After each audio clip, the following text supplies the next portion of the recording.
Kokosh nekrozga uchraganidan so'ng Abbosxo'ja Akramov Instagram sahifasida o'z video murojaati bilan chiqdi.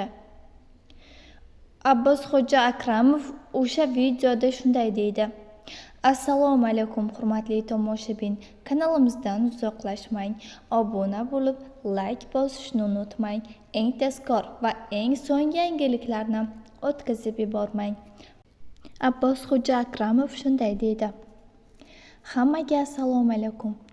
Video davomidagi gaplarimni diqqat bilan eshitishinglarni, diqqat bilan men taraflama ozgina o'ylab ko'rishlaringni iltimos qilgan bo'lardim. Men umuman olganda Kokosh bilan Farg'onaga kelishdan oldin xayrlashib keldim. Uni ahvoli yaxshi edi.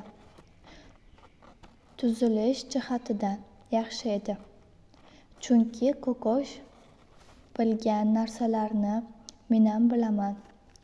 Operatsiya masalasiga keladigan bo'lsak, men boshida juda ham qarshi edim. Boshida emas, men umuman hozir ham qarshiman. Aslida men Kokoshga aytdim: Kokosh, sizni xalq shu holingizcha yaxshi ko'radi. Shu holatingizcha. Agar o'zgarsangiz, Xudo biladi, fayzingiz yo'qolib qolishi mumkin.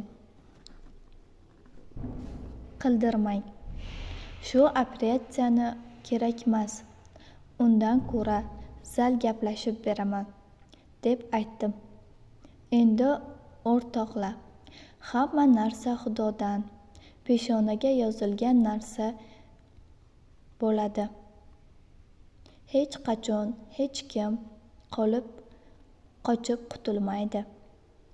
Meni Toshkentda servisim yonib ketdi. Bor-budim yonib ketdi. Borolmadim.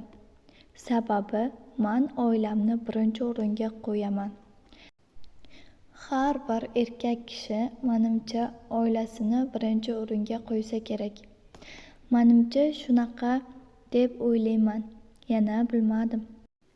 Bu yerga keladigan bo'lsak, meni ishim, meni kasbim Kokosh bilan bizni ijodimiz pauza berib to'xtatib turdik. Sababi bolnitsada bo'lib qolganligi uchun. Keyin men boshqa Charoz bilan ham ko'p ishladim. Bono bilan ham ishladim. Abboslar bilan ham, blogerlar bilan ishlab, men o'zimni kasbimni davom ettirib kelyapman. Tasavvur qiling, sizni kasbdoshingiz bitta joyda ishlaydigan odamingiz kasal bo'lib qolsa, borasiz, ko'rasiz, lekin batamom yonida turolmaysiz-da. Bu endi fizikiy ham, tirikchilik jihatidan ham ulgurmaysiz. Kecha kechqurun ham Instagramda gaplashdik. Ahvollarini so'radim. Hozir ham duodaman. Ham kasbim, ilohim sog'ayib ketsin. Inshaalloh duodamiz. Instagramdagi har xil bizga bo'layotgan tuhmatlarga e'tibor bermasliklaringizni iltimos qilgan bo'lardim. Sababi endi dadam bu narsalardan xabar topib qolibdi. Bitta gap aytdilar: O'g'lim, sen hech narsa emassan. Sen umuman hech kim emassan.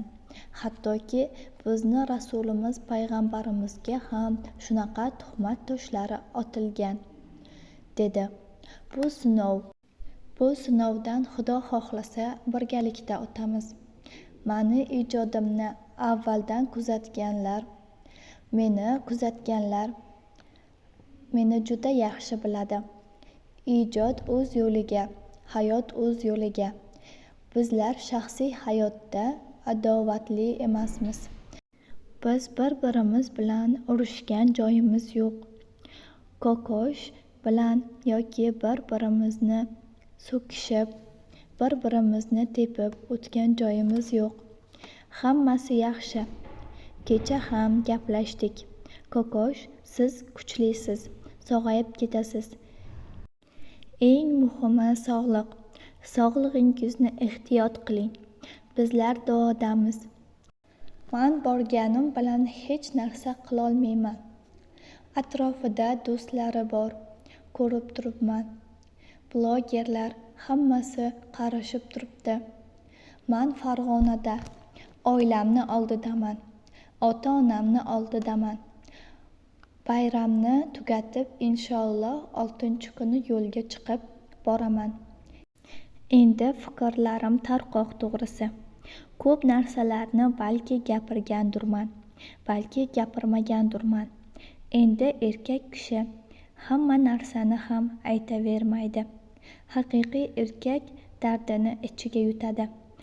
Biz chiqib olib, ha qilib hamma narsamizni aytaversak, erkakligimiz qayerda qoladi? O'rtoqlar, salomat bo'linglar, deb o'z video murojaatini tugatdi Abbosxo'ja Akramov.